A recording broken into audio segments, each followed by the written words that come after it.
Let's move on to this beautiful scene, Sarah. Can you describe what you see?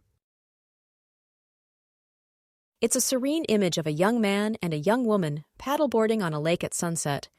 The scenery is stunning with the sun reflecting on the water. That's a vivid description. Now, focusing on our idiomatic phrasal verbs, let's talk about their action of standing on the boards. What phrasal verb could describe them maintaining their balance? They are holding on to keep their balance.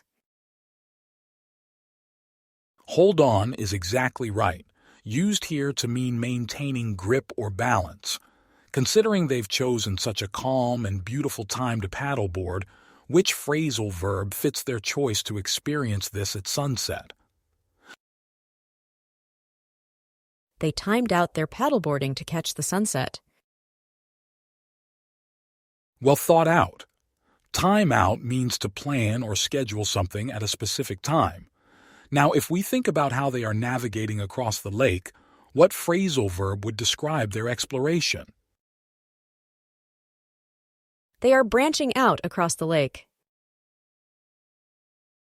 Branch out is great, meaning to try new, different things or areas. What about when they decide to return to shore after enjoying their time on the lake? They would head back to the shore. Perfect. Head back means to return to a place. And if they finish their activity as the sun sets and leave the lake, what phrasal verb could describe this action? They might wrap up their paddleboarding session as the day ends. Yes, wrap up to conclude something. Excellent work today, Sarah. These sessions are not only enriching your vocabulary, but also deepening your understanding of how these verbs can be used in real-life contexts. I really enjoy learning this way, Mr. Davis. It makes the phrases much easier to remember and use naturally. I'm glad to hear that.